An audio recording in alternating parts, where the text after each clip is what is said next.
Pussycat, pussycat, where have you been? I have a story about a cat. If you have ever traveled to the Catskill Mountains, you may have driven right through a place called Colchester, New York, not far from the beautiful town of Downsville.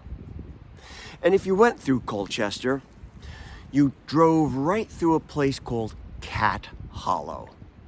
And you would have known that it was Cat Hollow because, well, you would have seen the big metal historical roadside marker. And it reads, Cat Hollow Legend. Here it is, the legend of Cat Hollow. In 1843, give or take a year or two, or a few, the 8 Terry brothers bought a large tract of land in the southern Catskills, and they started a lumber camp. They built a bunkhouse with an attached kitchen, and they hired 10 rugged, burly lumberjacks and a woman to cook for them. Now the woman, Marge, came up to that camp with everything she owned carried in her own 2 arms. In her right hand, she held her satchel that was filled with her clothing and personal belongings. And cradled in her left arm was the love of her life, her big old tomcat named Tom. Marge loved that cat. She had found it as a stray, a little kitten, just a ragamuffin. She had cleaned him, nursed him, fed him, loved him. And now the two were inseparable. Marge loved that cat more than most folks love their own mates. Now, Marge was not a chef. No, she could not cook fancy. But what she could do was this. She could make large amounts of palatable food. She could turn a pile of dirty old potatoes into a mountain of white, fluffy, buttery mashed potatoes. She could take a crate of eggs and a chunk of meat and transform that into a delicious breakfast of scrambled eggs and ham, complete with her fat-laden biscuits, lots of butter and lard. And that's what those men needed, lots and lots of food. You see, these men, they only did 3 things. They worked, they ate, and they slept. Now, I don't know if you've ever been out in the woods with a little hand axe and a tiny little bow saw, and you worked for an hour or 2 or 3 or 4. Well, if you have, I know you came home tired and hungry. Well, these fellas, they worked from sunup to sundown. And those trees, the Catskills has lots and lots of big trees, but back then, there were lots and lots and lots of trees, and they weren't big. They were big. Why, if 3 or 4 of us held hands and tried to circle one of those old trees, we could barely make it around. And they had no power equipment, just these great big hand axes and these 2-man hand saws. So they worked all day. They needed lots and lots of food. So they appreciated Marge for her cooking. Now that cat of Marge, he had a lot of food too. There were plenty of scraps. And whenever Marge wanted to feed the cat, she would call him. Pussycat, pussycat, where have you been? I've been to London to visit the Queen. Pussycat, pussycat, what'd you do there? I frightened the little mouse under the chair. And that cat would come racing from wherever he was and weave between Marge's legs, purring and meowing, knowing he was going to get a treat. So Marge and that cat had a pretty good life. Except for one thing. Whenever there's a gathering of humans, there's usually at least one who thinks he's better than everyone else. And to show that he's better than everyone else, he's got to tease them, torment them, harass them, make fun of them, call them names. We call those folks narcissists. You've met a few of them bullies in your lifetime. Back then they were just called jerks. And this little camp was no different than any other microcosm of society. There were these two brothers, Zach and Zeke, and they were, well, jerks. But who could they practice their meanness and cruelty upon? Not the other lumberjacks. No, these fellas, they would take nothing from nobody. Oh, I know what you're thinking. The cook, Marge. Marge was a mountain of a woman. She had legs like oak tree trunks. Her muscles, her biceps were like, you know those burls that grow out of those oak trees? Yeah, she had muscles like that. And she was one tough woman. As a matter of fact, the men used to like to aggravate her just to hear her curse. Have you ever heard the expression swear like a sailor? Marge could teach a sailor a few words. So no, the men appreciated her and they would not mess with her. So who was left? Yep, that poor old cat. And every chance they got, those two brothers, they would tease, torment, harass that cat. When Marge wasn't looking, one of them would kick the cat just to hear him meow. And then they would pretend they were just eating, minding their own business, and Marge would come over, "What's the matter, baby? What's the matter?" And they would look at each other and just smirk. One day, Marge pulled out of her little kitchen garden a root of horseradish, and she cleaned it and scraped it and grated it and mixed in some vinegar and salt and put it on a table for the men. Well, when she wasn't looking, Zach grabbed the cat, Zeke grabbed the horseradish and stuffed it down the cat's mouth, and they threw it out on the floor just to see that cat spin around and jump in the air and howl and yowl, trying to get rid of that hot stuff in its mouth. And they would just laugh at that. You know, those other lumberjacks would just shake their heads. And so it went. Until one day, Marge was outside at her little kindling pile. She was sitting on a stump with a little tiny hand axe making kindling for her stove. She had to have a wood stove in the kitchen. Even on the hottest days of summer, if you wanted to cook back then, you had to have a fire in your wood stove. So she was working on some kindling when she heard Tom howl. Well, she raced back to the bunkhouse, and as she got close, she could see that Zach had picked up that cat by its tail and was swinging him around. And by the time she stepped into that bunkhouse, he had released it, and that cat went flying. Marge didn't waste a second. She walked up to that man, grabbed him, and bam! Knocked him out cold. Now, the brother came to his aid, but she just lifted him, threw him against the wall. He crumpled to the ground like a leaf falling off a tree in the autumn.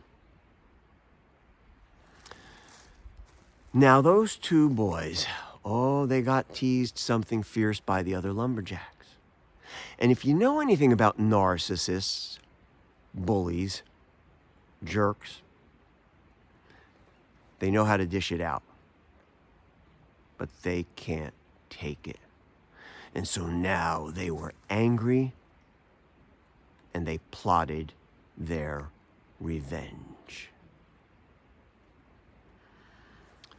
One day, Marge was at her cook station, and she was chopping up a bunch of chicken, and she had a pile of skins and bones and little parts, and she called. "Pussycat, pussycat, where have you been? Tom. Pussycat, pussycat, where have you been? Tom. Pussycat, pussycat, where have you been? Tom." Tom didn't come. Well, she stopped what she was doing and she searched, but he was nowhere to be found. Well, she went about her work. She fed the fellas and she asked them, and nobody knew. And she didn't eat. She couldn't eat. She went out and searched for Tom. She couldn't sleep that night. She spent the whole night searching. No Tom. Now, the next day, she went about her work. But she was quiet, sullen, morose. And every second she had, she searched for Tom, asking the lumberjacks. Zach called out, "You know, Marge, maybe he just went to town to find himself a girlfriend. I'm sure that's what it is." And he looked at his brother, and the two of them laughed. And those other fellas, they looked at them, and they knew something was up. Well, the next day, one of the men came up to Marge. Marge, I'm sorry to be the one to have to... Marge, I got to tell you, you found Tom. Where is he? Oh, Marge, it ain't good. Tell me, where is he? Oh, Marge, he's in a brush pile, but you don't want to... Tell me where he is. Oh, Marge, he's lying in a brush pile on the trail behind the outhouse. Marge was off like a flash. She was running like an Olympic sprinter around the outhouse on that trail. She raced up on that trail until she stopped dead in her tracks. She found Tom. Tom was lying in a pile of brush. Oh, Tom. His head had been caved in by the backside of an axe. Now Marge was not one to cry. No, she would never shed a tear about anything. But on that day, the tears streamed down her cheeks like those little rivulets that come off the tops of the Catskill Mountains after the winter thaw. Oh, Tom. And she lifted her cat and held him in her arms.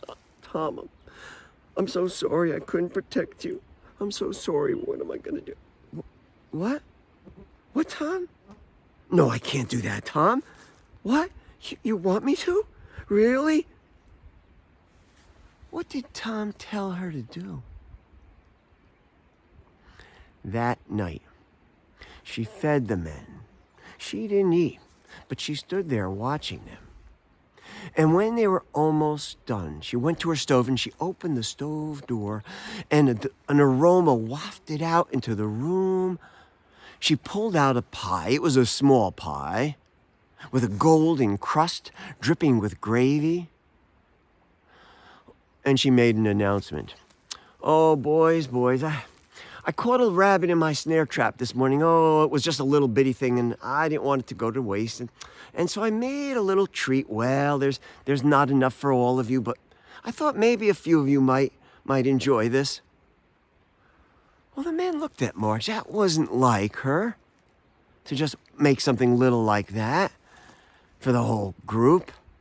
And they watched as she carried it to the table, and she put it on the table within arm's reach of Zach and Zeke. Now, they thought something was amiss, but Zach and Zeke, well, aside from being narcissists, bullies, well, they weren't none too smart. And they grabbed that pie, and Zach ate half, and Zeke ate the other half. And the lumberjacks were watching Marge stand there with her arms folded, watching them eat that pie. Enjoy the pie, boys? And as they licked their fingers, Marge, it was the best rabbit pie you ever ate. You ought to make some more of it, Marge. Can't make no more of that pie, boys. Weren't no rabbit pie. That was my tomcat revenge pie. Those lumberjacks froze. Their eyes opened, their jaws dropped, and they all looked at Marge and those two brothers. Ha ha ha ha. Yeah, you're funning us, Marge. Ha ha. She looked at them. I ain't funning you. My Tom is inside you. And for the rest of your lives, you're gonna hear him howling and yowling. And you're gonna feel him scratching and trying to claw his way out of you. Now those fellas, they looked at the maniacal look on Marge's face and they knew she was not funning them. And those two brothers, they turned white. And then they turned green. And then they raced from that place retching. And those other lumberjacks, one by one,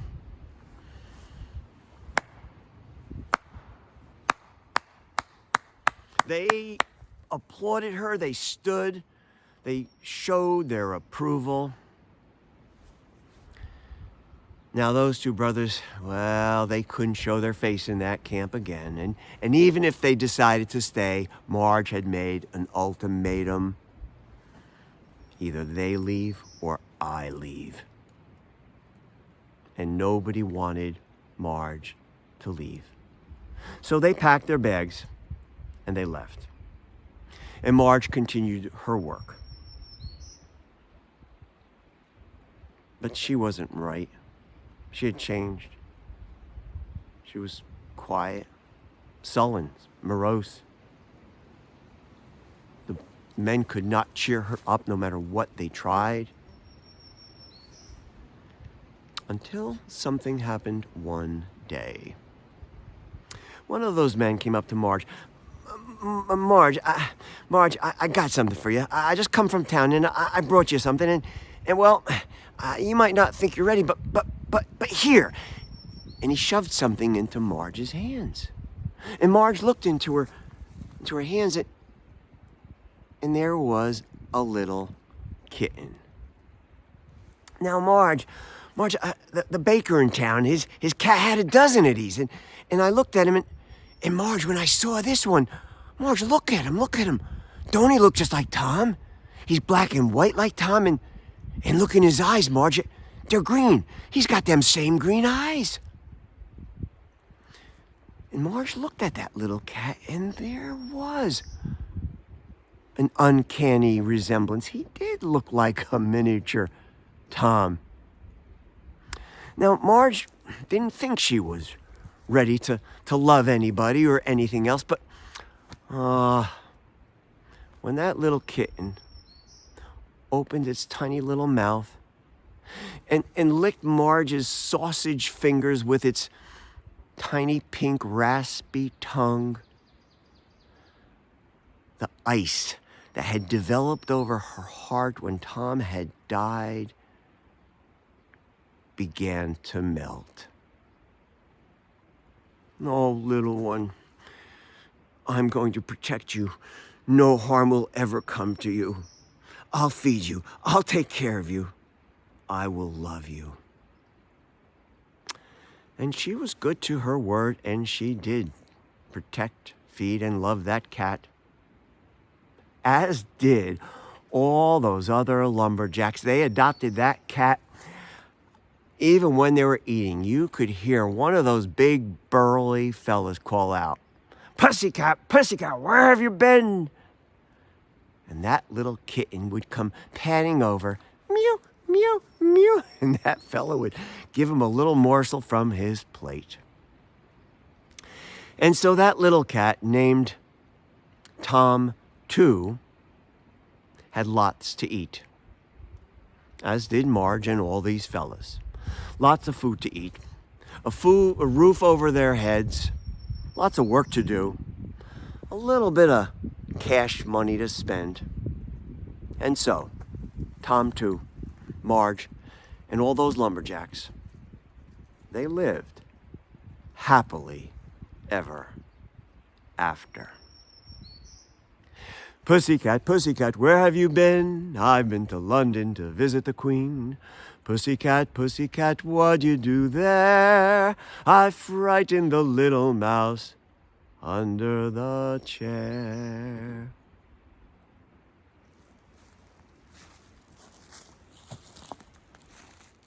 I hope you enjoyed my version of the legend of Cat Hollow. Now, after listening to that story, I know you have a question for me. You're going to want to ask me the same thing that back in the day when I was still in my classroom, my sixth graders would always ask after I told the story. They would say, Mr. Cornice, is that story true? So I'll tell you the same thing that I always told them. Of course it's true. Every story I make up is true. But what is fact and what is fiction? Well, I got information from the Colchester, New York Historical Society, and what we know to be true is this. The Terry brothers started a lumber camp in Colchester, New York in 1843. And they hired 10 lumberjacks and a woman to cook for them. And that's just about it. The rest has come down to us through the oral tradition. From lips to ears, lips to ears, lips to ears, lips to ears.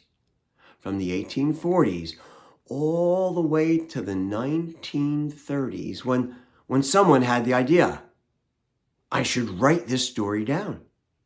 And they did. And it got published in a local newspaper. Now, the story part of this legend that has come down is basically that the cook had a cat. And the men would always tease the cat because they wanted to aggravate the cook. You see, the cook had a vocabulary of profanity that was extensive. And the lumberjacks always wanted to hear her curse. So they would tease the cat to get the cook to curse. One day, the story goes, one of the lumbermen killed the cat, accidentally or on purpose, who knows. But to get her revenge, the cook baked that cat into a pie and fed it to the men. And afterwards, the local folks called these lumberjacks the men of Cat Hollow. So how much of that is true is anybody's guess. Maybe one day, someone will be cleaning out an old home, maybe up in Delhi or maybe in Callicoon or Oneonta. And they'll be up in the attic and they'll open up a wooden chest, a trunk, and they'll pull out a leather-bound journal, a diary, and open it. Oh my gosh, look what happened in Colchester in 1843. It could happen, but I wouldn't count on it. Now, the other thing I want to tell you is this. I expected that story to be short, 8, 9, 10 minutes, but every time I played with it, I added a new layer. I started to see things. I saw those giant trees in the Catskills. I saw those lumberjacks. I saw that woman who I named Marge. I saw her cat. And so the story, it kind of got away from me and it developed a life of its own. So if you decide you want to tell this story, your version will be different from the versions that preceded it. And that's just the way storytelling goes. My suggestion is that you tell your listeners what you know to be true and let them know that everything else came to us from a long, long line of storytellers.